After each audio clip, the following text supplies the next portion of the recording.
Another edition of Right on Rangers Live, coming at you Tuesday night. Texas blowing it out of the water here out of nowhere. Hello. It's a good night to be a Rangers fan, man. Good night if you like a lot of offense. Not something that we're necessarily accustomed to, but we'll take it. And I hope they saved some runs for tomorrow, as we always like to say. We save a few runs for tomorrow. That would be helpful. My goodness. What's good, everybody? Brian, what's going on? Marcus, what's good? Daniel, what's good? Kachow, yes, sir. He sure did. Lord Tubbington, my guy. Thanks for hanging out. Yeah, look. Rocker definitely had an outstanding game tonight. Little surprised they pulled him at 75 pitches. I'm not sure how much I get that, but I'd love to hear the explanation from Skip post-game. Just doesn't make a lot of sense to me. The bullpen and the lack of arms has been so well publicized, right? It's been so well publicized. It's a 10-0 game. I just kind of question using the pen, but, Marco Gonzalez obviously filling in a mop-up duty role really nicely here. So, look, I think it's all going to work out, but it didn't quite get the 75 pitch pull. I think, obviously, it's ended well. I don't see a massive 10-run comeback incoming here, but we'll knock on wood anyways, just in case. I do think this is probably the best point here. I think you wanted to see Kumar leave on a positive. That's really all I can gather. However, when we're complaining about bullpen usage, it's like, you look at some of these moves and you just kind of shrug your shoulders a little bit. It's just a weird team, isn't it? It's just a weird team. I know that's not very analytical, but it's just such a weird team.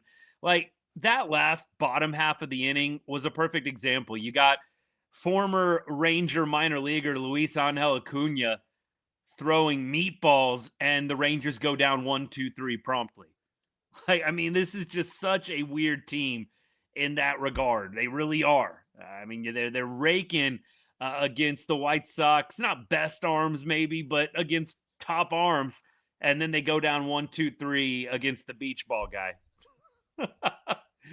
You can't make this up. Baseball is a beautiful sport, ain't it? It wouldn't be Skip if we weren't questioning things. I totally agree. Buzzer is 3 outs away from going 2-3. Absolutely. Hey, Zach, my guy, thank you so much for the gift. Not needed. Much appreciated, brother. Kumar hasn't pitched since before the All-Star break. Maybe the time off doing him some good. Evan Carter, he is under this one, and he's going to toss it in. Rangers 1 out away from their 51st win of the season. I think, is it going to be Quantrill tomorrow for who we're starting? Going to be Quantrill, I would assume. Cauley and Osuna definitely were on at one tonight.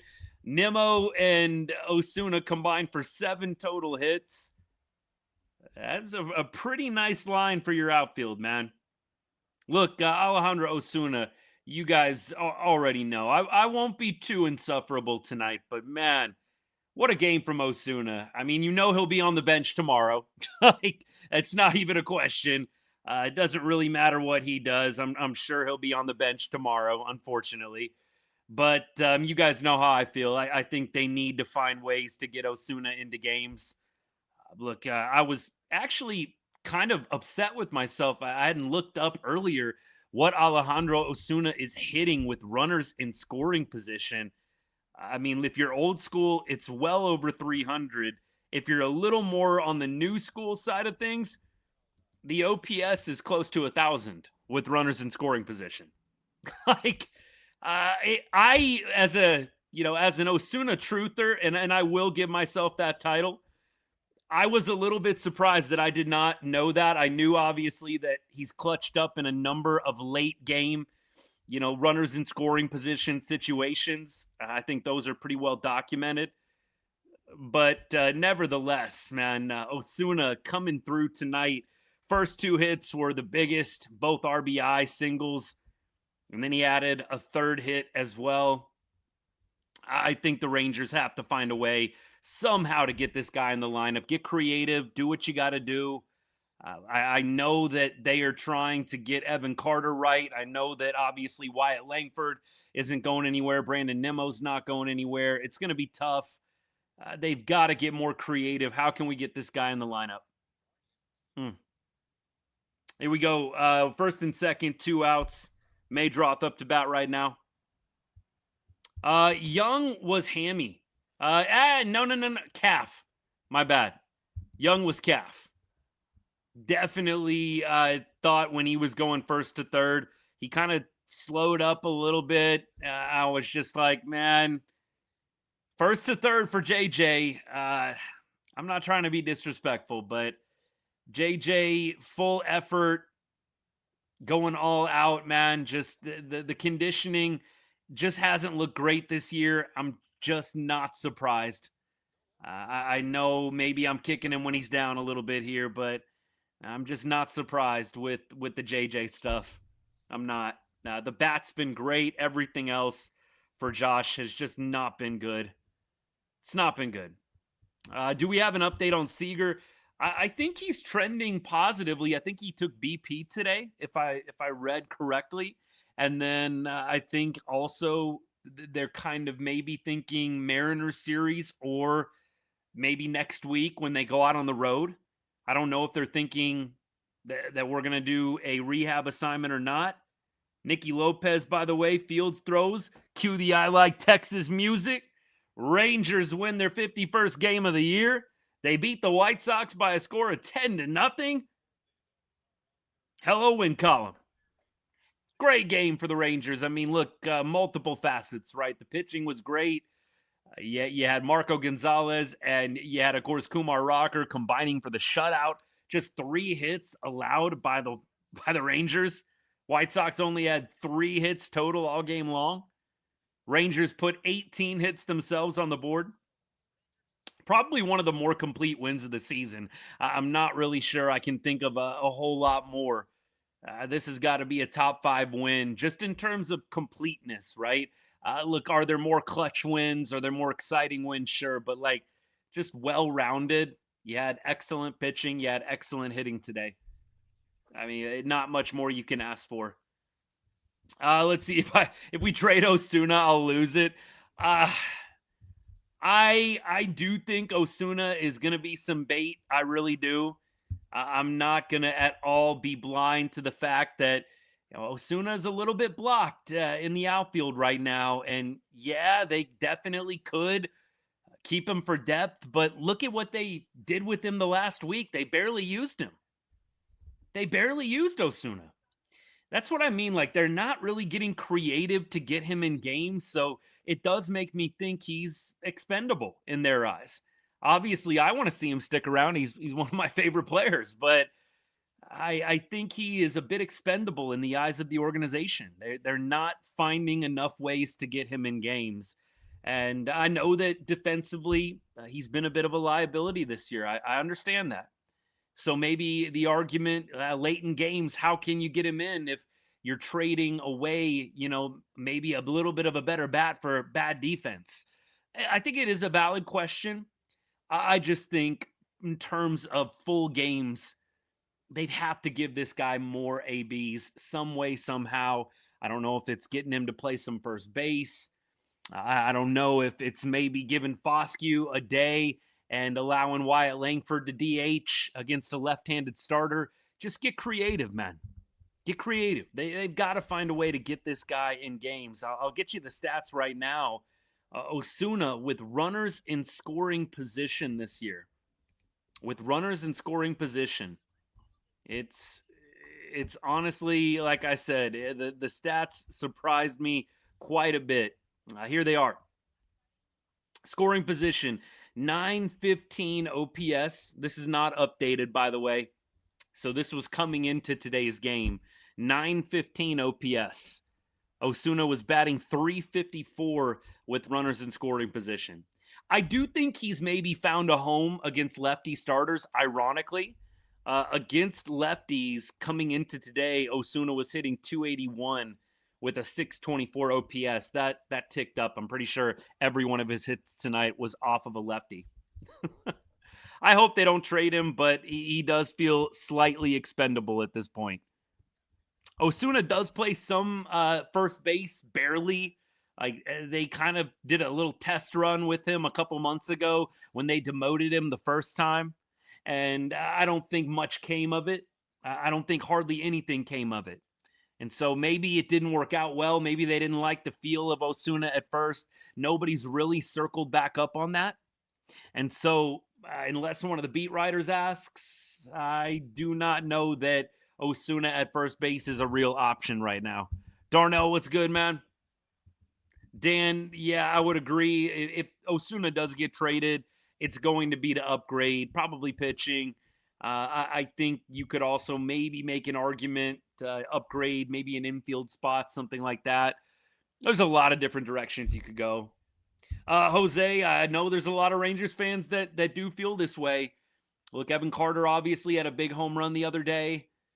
I do think, if I'm being totally unbiased, which is hard to be when you have favorite players, but I don't think there's any doubt that Evan Carter on paper has the higher upside. But I just don't think you feel more confident with Evan Carter up at the plate right now. I don't know a lot of Rangers fans that openly admit that. I think most people would probably tell you you feel better with Osuna up at the plate, but Carter is just the bigger name, man. He's the bigger name. He's the bigger prospect. And as I told you guys last night on the show, Osuna is going to have to, become Tony Gwynn in order for Evan Carter to be benched or demoted. I mean, he is going to have to become Tony Gwynn. I wish I was exaggerating, but that is what is going to happen for Alejandro Osuna. It sucks for him. He is going to have to be multi-hit almost every game for them to finally be like, yeah, we're going to bench Evan Carter for this guy. It's going to have to get pretty dang good, pretty dang quickly for Osuna to usurp Evan Carter from the center field spot. Or, if you're going to move Wyatt Langford to center field, which I know some people don't want to see happen because of the injuries. Obviously, Osuna could play left. Not sure. I love Osuna in center field, if I'm just being honest. I like Evan Carter a lot better in center field than Osuna. But I like the bat better, and so I'd probably rather run Wyatt Langford in center field and go Osuna in left. Shoot, put Brandon Nimmo in center field, man. Whatever. I'm not sure Osuna in center is the best option, but in terms of getting him up to the plate, probably is going to be what they will have to consider. Are we willing to take away a little bit defensively from Evan Carter to get Osuna's bat in the lineup? Look, I think Evan Carter is coming along. I'm cheering for him. I'm rooting for him. I know we've had a lot of fun. The Evan Carter, Alejandro Osuna debate this year. I've gotten passionate about it. I still am. But what I've realized is, I really don't want people walking away from the show thinking I hate Evan Carter, man. I like Evan Carter a lot. I think he's a great dude. I think he's got a lot of good tools. It's just there's clearly a guy you trust more up at the dish right now, and that's not Evan. I think Osuna gives you the better AB. He's good against righties, and he's good against lefties. I just wish that it wasn't such a traffic jam out there in the outfield. Really wish that was the case. Yeah, Osuna for me has got to stay in left. Darnell, I'm with you on that. I know that they don't want to have Wyatt Langford doing the center field. I think they really want to baby him. I think Wyatt Langford should play center. The dude's 24, 25 years old. You guys already know my take on this. I'll say the short version. At some point, you got Mike Trout right now playing center field. Has there been a guy more injury plagued than Mike Trout? I mean, Mike Trout's out there playing center field. If Trouty can do it, I think we can get our 24-year-old out there patrolling center field, man. I'm not a fan of babying Wyatt Langford his entire career. The dude is, 25 years old? And we're going to say he can't play center field ever again because he might get hurt. That should tell you something. I think they have got to get Wyatt Langford over to center. Rip the Band-Aid, man. We got to figure out, can this guy stay healthy? You cannot tell me that the only thing keeping him healthy is left field instead of center field. I just don't buy that. We can agree to disagree.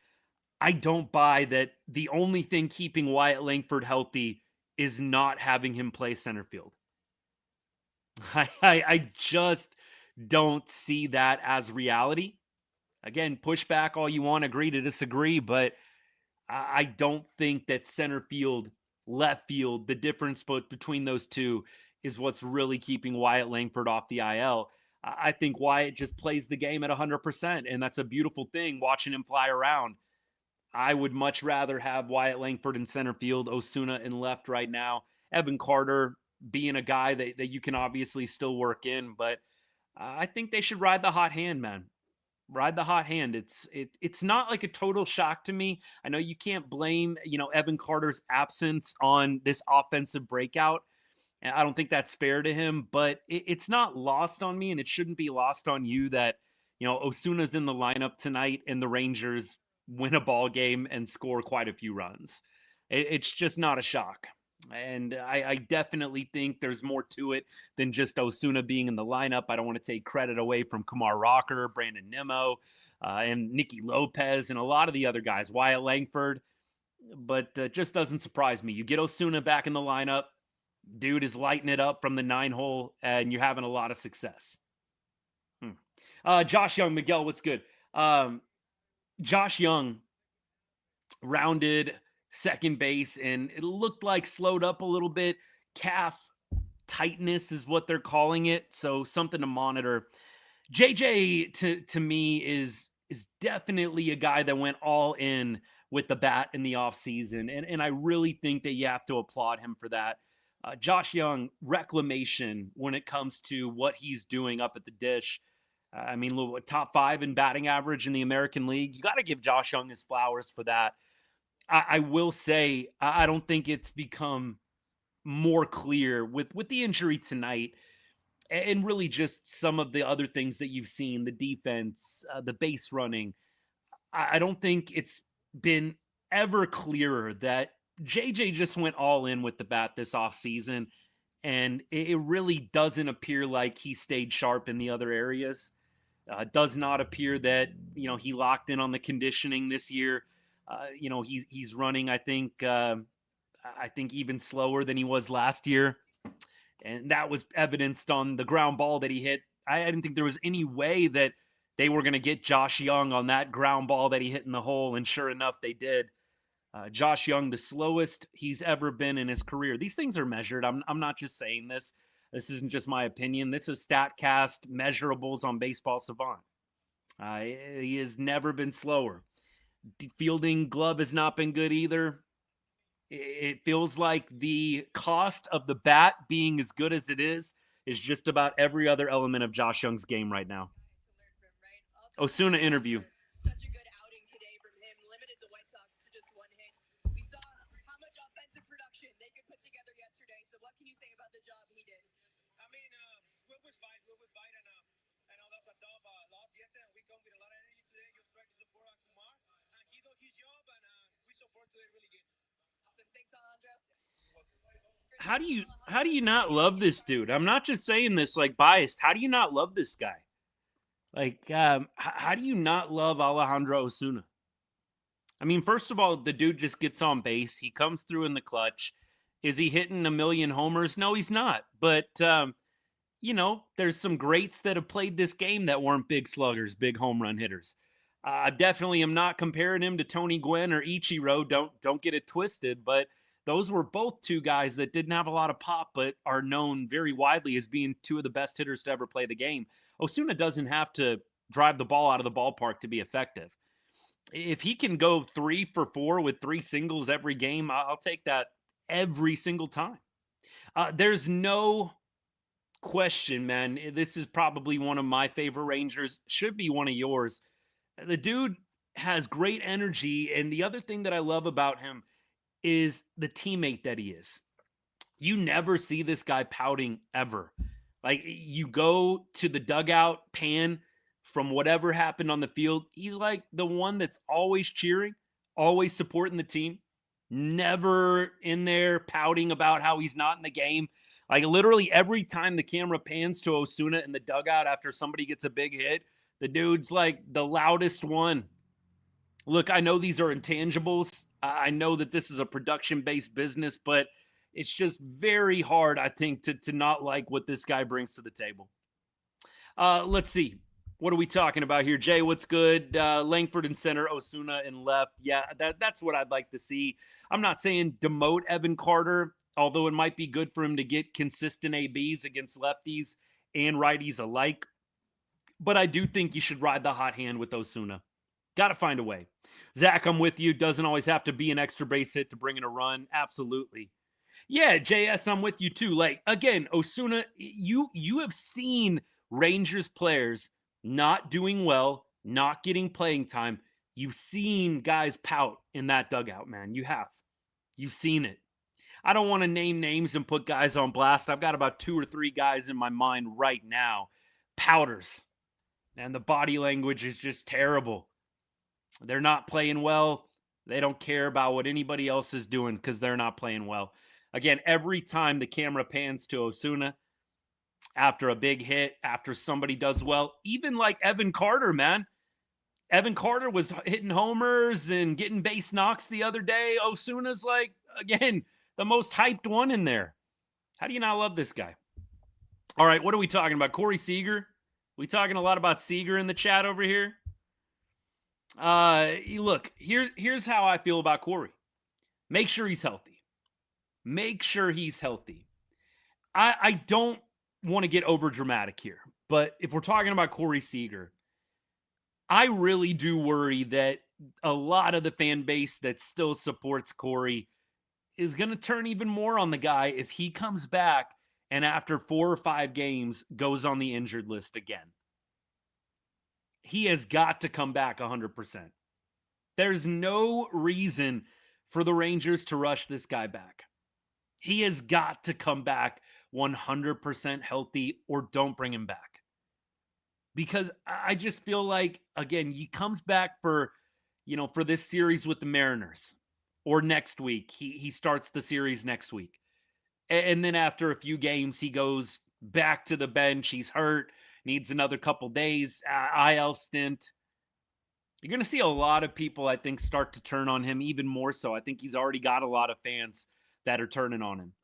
I feel bad for Corey. I am not on the page to just trade him for a box of rocks. I think that's a very dumb idea, and I've said that multiple times. Corey Seager's stock is at an all-time low. You'd be stupid to try and trade him right now. You got to build him back up, and that starts with making sure he's fully healthy. He's got to be fully healthy.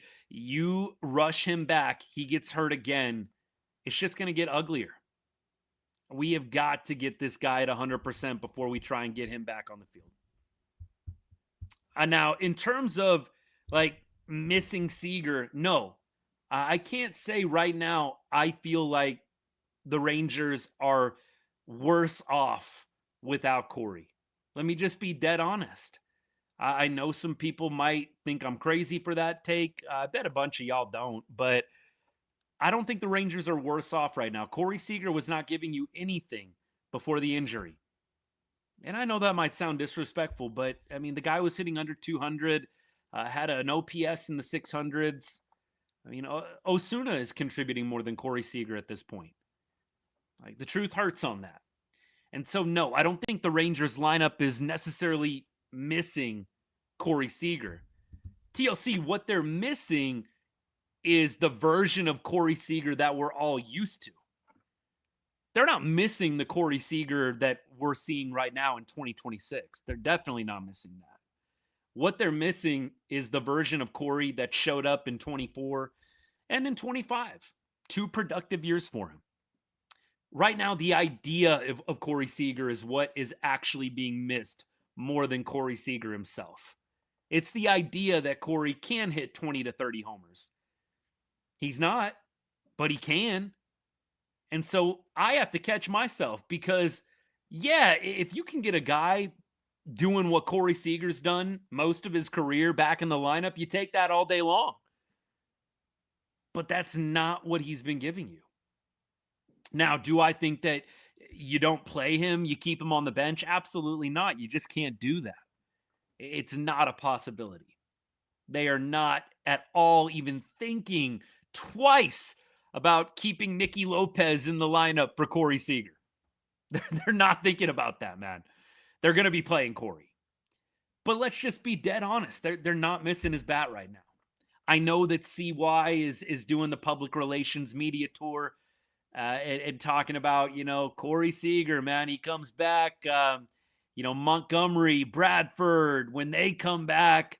I think, what was he on, 105.3? Was CY on 105.3 The Fan? And he basically said to them he couldn't give them a straight answer on what was needed at the deadline because he can't fully evaluate the team because they're not 100% healthy. Did anybody else hear the CY interview on the radio? I was just shaking my head hearing that, man. We get the same dang speech from him every single year. Man, it's tough to evaluate. We just don't have everybody on the field. You really can't say what this team is. They just haven't all played together. Yeah, they have. I mean, it hasn't been a lot of games, but we've seen Corey Seager and Wyatt Langford play together. It was early, but it didn't go that great. Again, we're hoping for the best versions of these players. It didn't go that great. Really, Jordan Montgomery and Cody Bradford are going to be swaying your decision-making at the deadline? What? Two guys that haven't pitched since 2024 are going to be influencing your decision-making at the deadline that heavily? I'm sorry. I know this comes off as disrespectful to these players, but I mean, Monty and Bradford to me are a step above lottery tickets. You have no idea what you're getting with Jordan Montgomery. No clue. You have no clue what you're getting with Cody Bradford. Cody Bradford hasn't pitched since 2024. Neither has Monty. And when he did pitch in 2024, Monty was bad. I just can't believe that CY actually went on the radio and said that Jordan Montgomery and Cody Bradford are keeping him from being able to fully determine what they need at the trade deadline. I know he's got to do the PR hoops and do the laps around, play some things close to the chest. I get it. But man, what are we doing? Cody Bradford and Jordan Montgomery, I love the two players. Right now, with their injury history and the fact that they haven't pitched competitively since 2024, they're a step above a lottery ticket. I don't think that the Rangers fans that are thinking those guys are going to come back and crush it are crazy. I love the support. I love the passion that those fans have for those players. But, let's just be totally unbiased here. It's a step above a lottery ticket. You have no clue what you're going to be getting with either one of those guys. You think some minor league starts are going to convince me one way or the other? I need to see a month in the major leagues. These guys shouldn't even be on CY's mind for the deadline. I've got to see them pitch in the majors for 3 or 4 weeks before I actually determine whether or not they're going to be useful for October. That was totally a CY cop-out. Totally. Yeah, Jordan Montgomery's throwing John, is it 92? I mean, what was he topping out at 92? I mean, I hope he does well. I'm a Monty fan. I love the signing. I told you guys at the beginning of the season, in the offseason, I said I love the Montgomery signing. It's a great clubhouse move. He's a legend for what he did in 2023. Brings a little veteran leadership. I think it's huge. Not counting on him to be my Game 3 starter. Bring him out in the bullpen. I'd be happy to do that. Yeah, this version of Rocker was incredible. Look, consistency. Remember when Mackenzie Gore started against the Astros on 3 days rest, went 4 innings, 1 earned run, And, we were all like, man, this is what we've been waiting for with McKenzie. And then the other day happened. Like, and then, he had the start that he did last week. Like, with Rocker, I feel the same way. He pitched awesome tonight. Definitely should get his flowers for what he did for the Rangers this evening. But, man, I got to see some consistency before anybody need apologize or do a victory lap. The Kumar truthers that are out there, let's let the guy have maybe 3 of these starts in a row. He doesn't have to necessarily go one hit ball. Give me 3 quality starts in a row. And then I think we can start talking a little bit differently. But at this point, great start. Let me see more of it, baby. Let me see more of it. That's so many of these guys, though. Hey, great random one-off game. Now, could you do this for like 2 weeks in a row? Like, is that too much to ask for? Skip on the podium right now. Let's take a little break here. Before, so hopefully he's okay. Higgy has a strain in his elbow UCL area, so I don't know the time frame on that. I don't know what that looks like. That Higgy injury, we're going to talk about that. It's obviously going to take a minute before he starts throwing again. So, what is it tonight? Because you can only pick one in this question. Was it Kumar or was it the left-handed hitters? It always starts with starting pitching. Always. Rock set the tone. We needed a strong start. We needed a reset in that bullpen. So the offense really helped with that. I know you wanted one answer, but Evan, combination tonight to reset Evan has been Evan Grant, Dallas Morning News, who I'm talking about. He's been a little spicy lately with these questions, man. I love it. I love it. Evan has brought a little bit of heat to some of these press conferences, hasn't he? I love that. Rangers beat writers get, I feel like, a lot of crap online for lobbing up the softballs to Skip and CY and into the players. Evan's been a little spicy of late. I'm here for it. I'm here for it. You guys know I've critiqued it as well.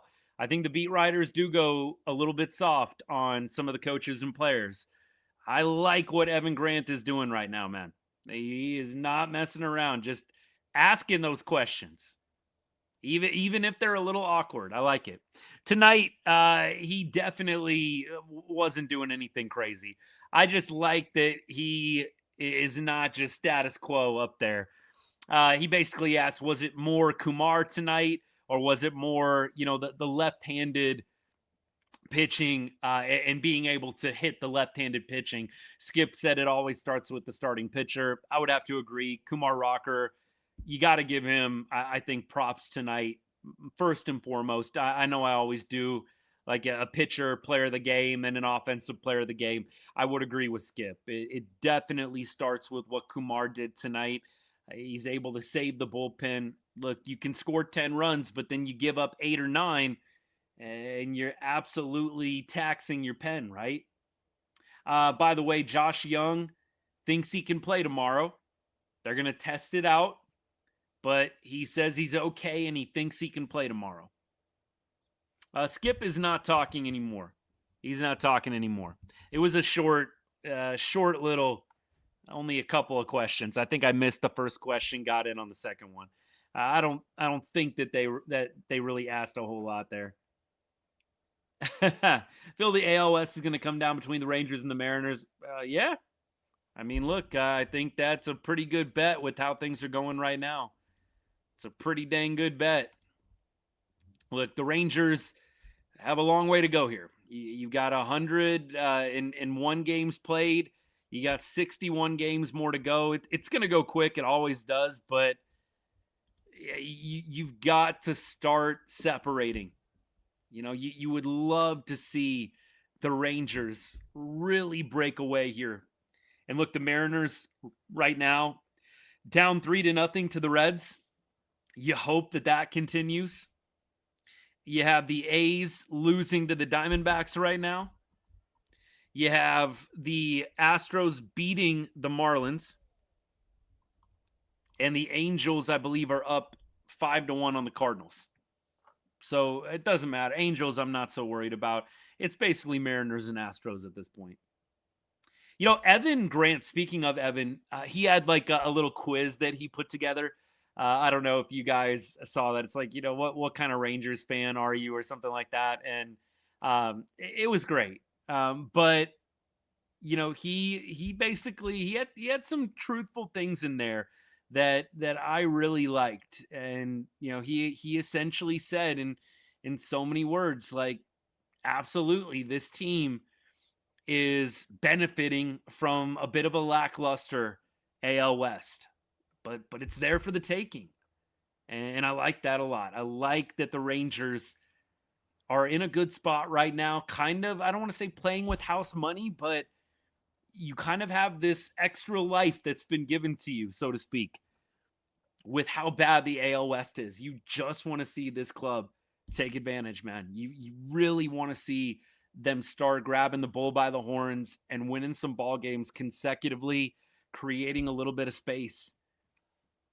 I know that they find a way, like every other game, to totally make you give up hope and then reel you back in 24 hours later. That is the story of this team.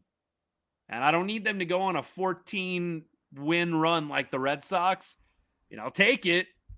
I don't need them to win 14 in a row. But could we get 5, 6 in a row? Something like that? Man, I would like that. We played better against them, but man, I'm still nervous about this weekend series with the Mariners. Look, bringing it full circle to what I was telling you guys about that Evan Grant quiz. The Rangers, honestly, I'm more worried about them beating themselves than I'm worried about any of the other teams in the AL West. I'm just worried about the Rangers beating themselves. Like, are they going to be non-competitive, walking guys on the pitching side? Throwing meatballs, getting hammered like DeGrom and Evo were the last couple of days. Are the bats going to suddenly get non-competitive? 3-pitch strikeouts. I worry more about the Rangers beating themselves than about any other team in the AL West beating them.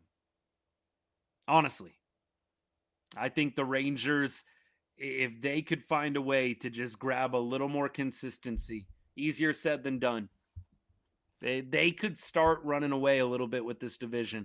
I don't know if it's going to happen. I have my doubts about that happening. I have a feeling it's going to be a little bit more of what we've gotten the entire season, maybe slightly better, and that might be all you need to make it to October. But man, would it be nice if the Rangers could take advantage of the rest of the AL West really not playing great baseball.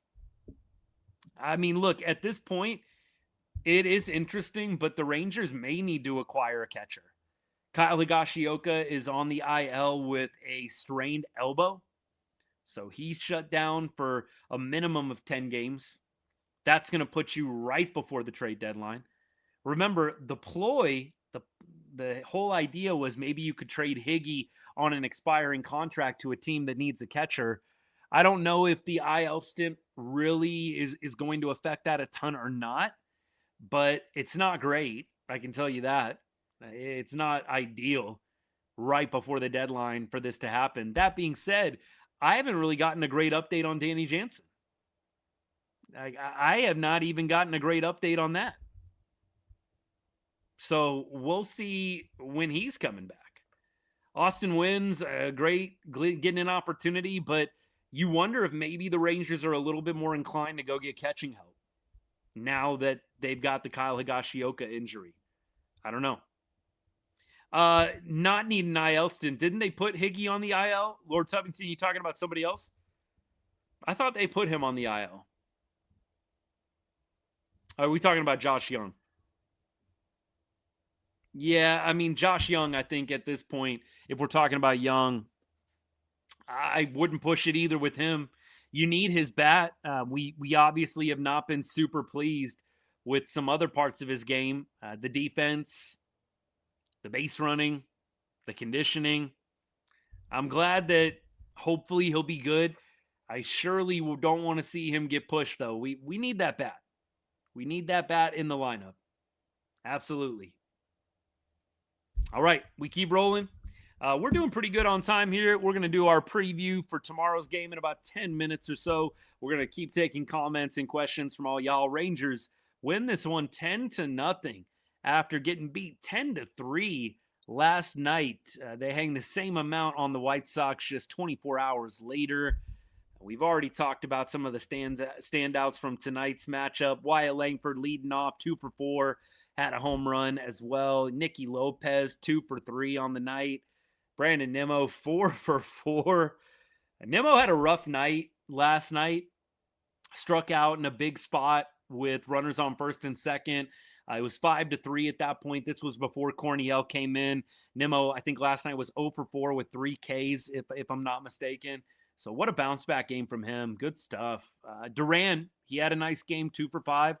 Cam Cauley, he had an infield single, I believe. Found a way to get on base a couple of times. Had a walk as well. Elias Diaz, man. Wasn't Elias Diaz great tonight? Very Beltre-esque on that bunt, wasn't he? If you missed it, go check out my X page or go check out Facebook or Threads, whatever you like. And you'll have to check out that Elias Diaz bunt play. Beautiful bunt. And then, they field it. They try to tag him, and he kind of runs out of the baseline like Beltre used to do. That was awesome. That was the best. That was one of the best moments of the game right there. I mean, look, obviously what happened on the field is great, but that was probably one of my favorite moments of the game. Diaz is great. I'm so glad that they found him. He and Nicky Lopez, I mean, godsends. Look, they're not, all-star elite level players, but they're just giving you exactly what you would have liked to have gotten from the guys that you originally had planned for those spots. So like what Elias Diaz is giving you right now, would have loved for Danny Jansen to be doing this. Would have loved for DJ to be hitting 260 with the 722 OPS. Would have loved for DJ to have that stat line. Would love for Josh Smith to be hitting 318 with the 712 OPS right now. Would love for Smitty to be doing that.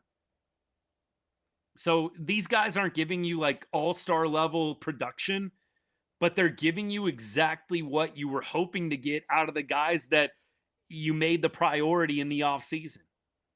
Credit to the Rangers for pivoting, but more credit to these players for stepping up in a big way when really they were a bit down and out, being DFA'd by their respective teams. Diaz with the Royals and Lopez with the Cubs. Very, very impressive from both of those two. We've already talked a lot about Alejandro Osuna. He goes 3 for 4 tonight with 3 RBI. And those RBI were not cheap, man. Those were big hits that got the Rangers more and more length in terms of distance away. You had a 3-0 advantage. Osuna extended it out even further beyond that. 5-0 with his hit. 7-0, excuse me. That's right. That made it 5-0 to 7-0. His first hit made it, I believe, 3-0 or 4-0. Impressive. Very, very impressive. All right, what do we got? Nimmo got a cheat tonight. He did not foul that ball off. He struck out. I'm going to have to go back and watch that. You guys know sometimes I'm running around the house while the games are going on, trying to post clips and chase around the kids a little bit too. I'm going to have to go back and look at that. Do I remember the lineup changing this much in 23? I don't think the lineup did change as much as it has this year. I'd be curious what's the stat, what's the number? Feels like we've had more different lineups than ever before. I mean, that's the eye test only though, right? That there's really nothing more to it. Eye test though feels like, and this is the most lineup changes we've ever had over the past 3 years in a season, but I could be wrong on that. Who knows?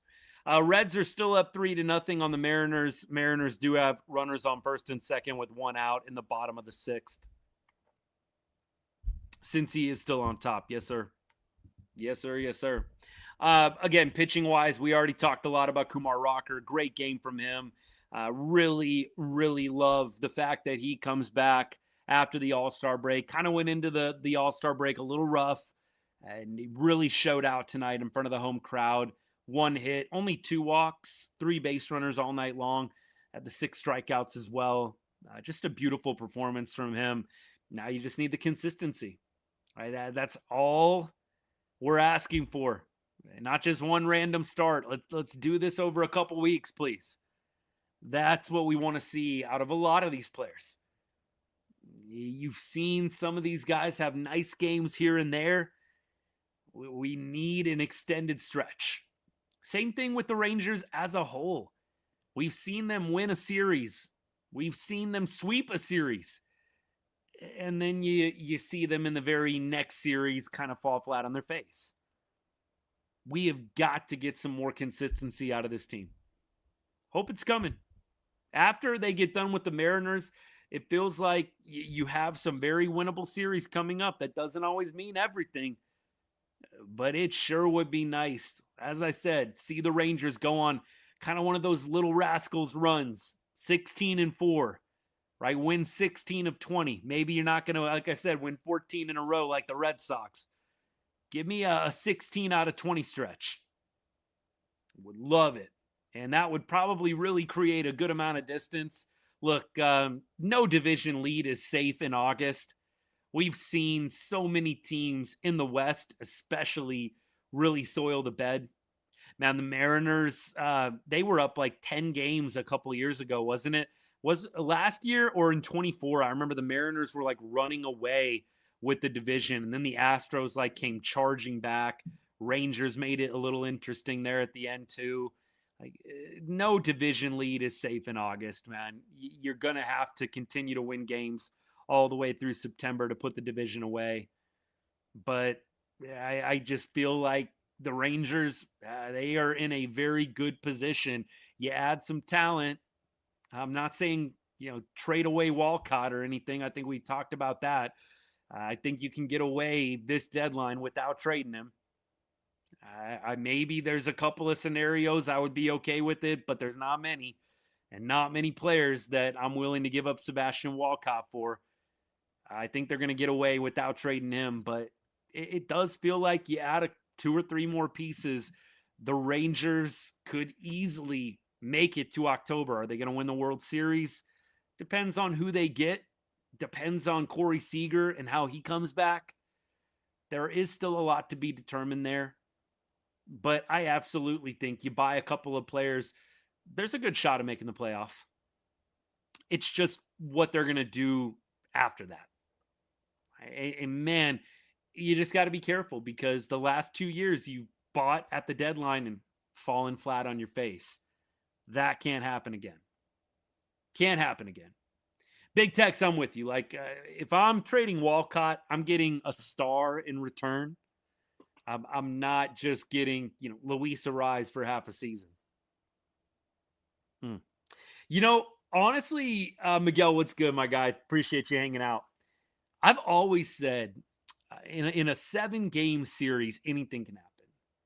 Anything can happen in a 7-game series. I would hate for the Rangers to be playing the Dodgers 14 times. The question was, can they beat the Dodgers? The Blue Jays are a perfect example. I mean, look, how close were the Blue Jays to beating the Dodgers last year? It didn't happen. Dodgers obviously clutched up and deserve every bit of that World Series. I don't take anything away from LA. They won that World Series, no doubt, no questions asked. But, man, anything can happen in 7 games. And so I've always said I don't get too up and down about the Dodgers and what they're doing because the Rangers are really only going to have to play them 3 games during the regular season and then in a 7-game series at the World Series. And anything can happen in one of those.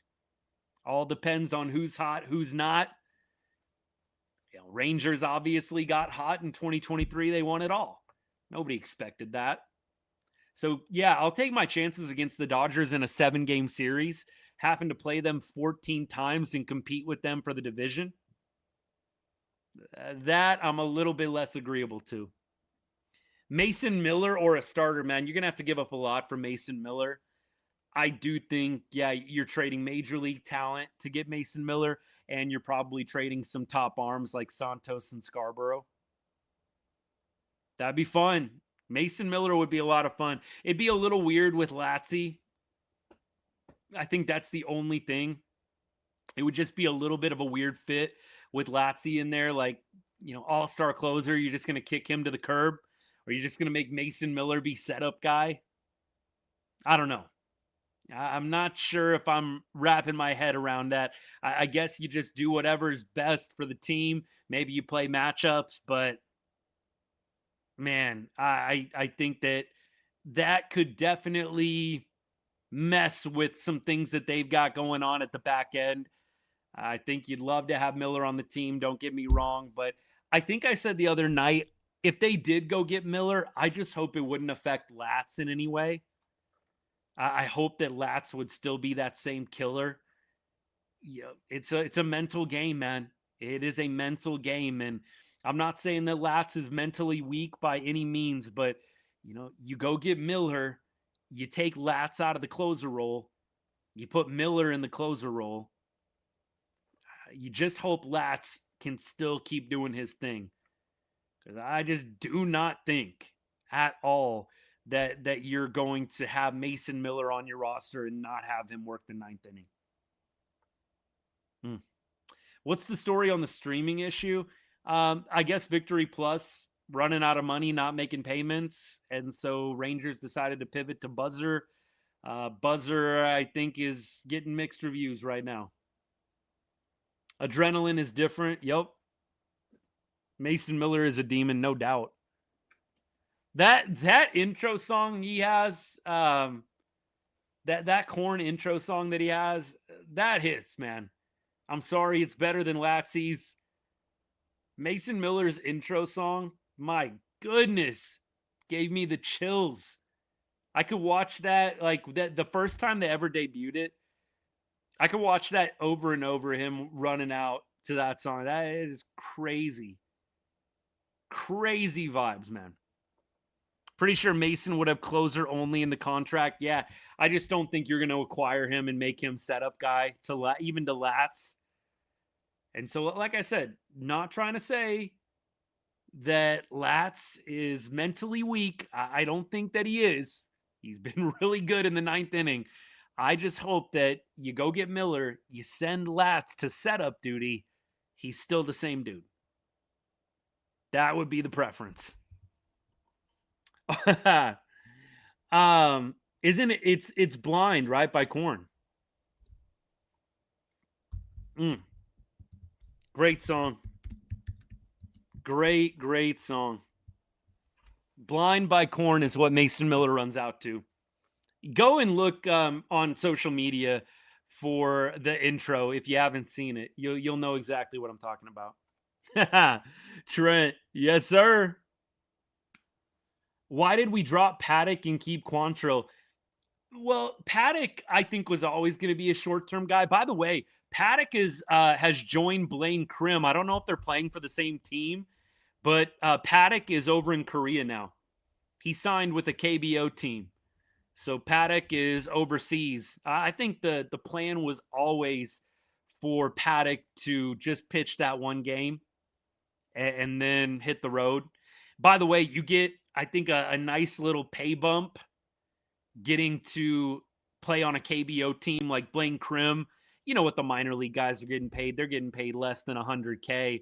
I'm pretty sure Blaine Krim is making like $325,000 a year playing over in South Korea. So, I mean, look, for any of us, if you told me, hey, you're making X amount, whatever the minor league is, do the minor leaguers make 70, 80? You're making 70,000 playing in the minor leagues. You can sign a contract in South Korea and make 325,000. I mean, I know it depends on where you're at with your family life and everything, but if you're just telling me 70 to 325, that's a pretty nice bump. Maybe not in, Major League Baseball money terms, but in real world money terms, going from 70K to 325, that'll do. That will do. Yeah, I'm sure that for the good of the team he would, but man, that's quite the message, isn't it? All-star closer, one of the best in the league, mind you. But yeah, now you're going to setup duty. Look, I've never been to South Korea. I've been to Japan. I've never been to South Korea. Would love to go. I like to be adventurous and travel. Especially now that I have a family, it's a little tougher, but we still go around here and there. But Korea would be a little bit of an adventure right now with my little ones. But man, if I was a 20 something, just playing professional baseball, I would absolutely love to go and try something new over there. If I wasn't able to break through in the majors, hey, I'll play for 325, have my pay bumped 5 times, and do a new culture for a couple of years. It's not like you have to be over there the entire year. You get the entire off season. You can come back to the States, do your thing, but you get to make $325,000 compared to 70. Hello. That'll work. Yeah, Big Tech's atmosphere over there is awesome. Like, I actually, when Blaine Crim first signed over there, I watched, I think, one of his first games. I was up late, and the games start like at 1:30 in the morning my time, and I just happened to, like, I don't know if I couldn't sleep or if I was just up doing stuff, but I decided to tune in, and man, it's loud, pretty nonstop there, cheering, chanting, music. Like, it is a fun environment, getting to watch games. I went to a game in the Tokyo Dome when I was over in Japan. It's like a playoff atmosphere for a regular season game. It's a lot of fun. A lot of fun. Brody, what's good, man? What did I miss? I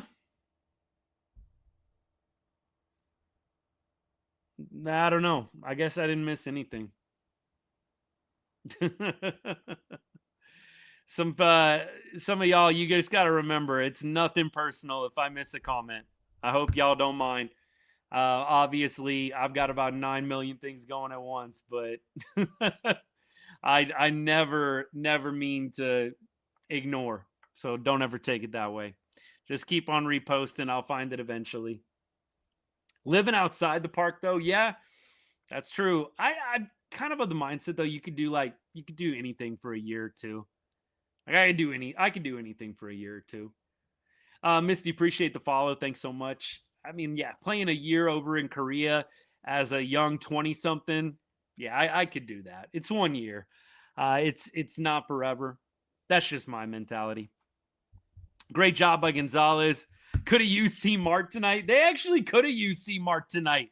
10-0 lead, 100%. That would have been great. That would have been great. Darnell, we'll see you later if I missed you, buddy. See you tomorrow, hopefully. Speaking of tomorrow, we've got K, another lefty pitching tomorrow. Oh, goody. Are we going to get Osuna 2 days in a row? Maybe I was wrong. I said he'll be riding the Pine Pony tomorrow. I didn't realize there was another lefty. I didn't realize that. Another lefty on the mound. We might get Alejandro Osuna tomorrow. By the way, Texas only has 3 batters that have faced K.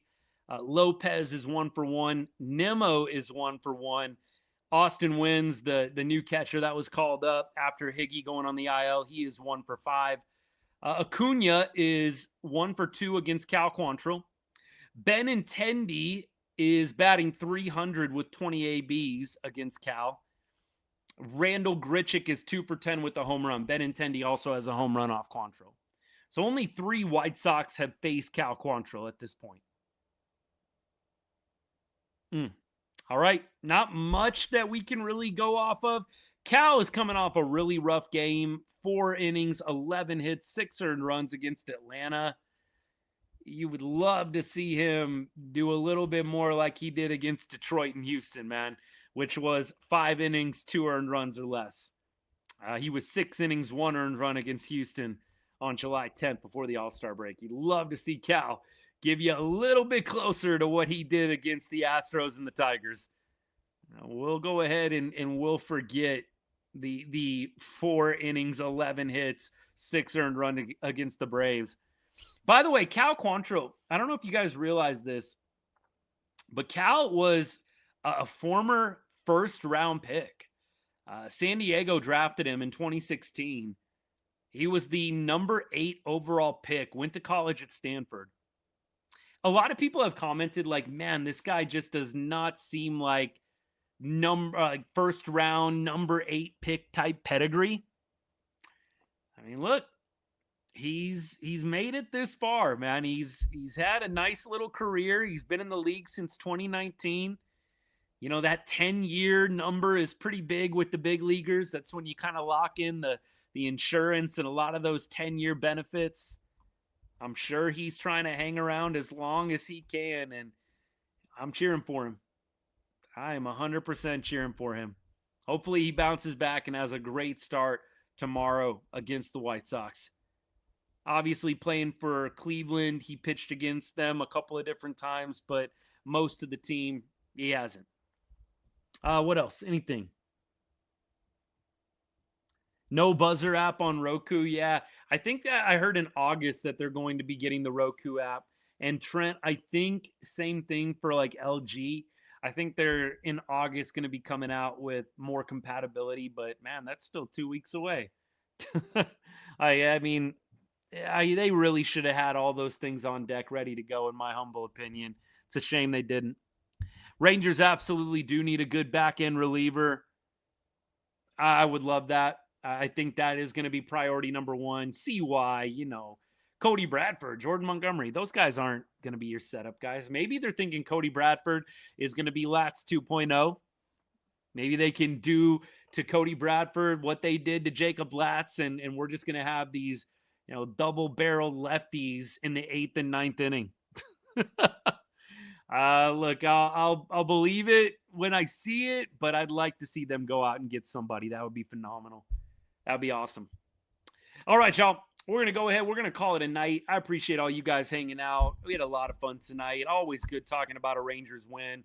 Thank you to everybody that followed, man. I really appreciate it. We do this every night, by the way. Unless I'm out of town, even then sometimes I'll hop on the live. But, man, we will probably end up doing 140-plus live shows, maybe even 145-plus. I think I'm on a pretty decent pace for that. I'm a little disappointed I didn't get to my 150 goal, but the point is, pretty much every Rangers game, we're here hanging out. So if you haven't hit that follow button yet, haven't hit the subscribe button yet, thank you for doing so, man. I'd love for you to hang out. Come along on this journey of Rangers baseball with me and with all of us. It's a pretty good crew, as you've seen tonight. Sometimes I get off on my tangents, but you know what? We try and get as many people involved as we can. Poor Brody, man. I'll have to make sure I look at his comments a little bit better next time. Like I said, don't ever take it personally, please. It's just me being spacey, me getting off on my soapbox, getting off on my tangents. Copy and paste. Keep on getting, and I'll definitely try my best to make sure that everything of substance gets read. I appreciate all you guys, though. Thank you so much for the support of the channel. Great win tonight. And hopefully we can do it again tomorrow. Heading into the off day on Thursday, and then a big series this weekend with the Mariners. It's going to be a lot of fun. We'll see you guys tomorrow about the same time, 8th or 9th inning. That's going to be the plan. All right, y'all. Have a good night. And as I always say to end every show, God bless and go Rangers.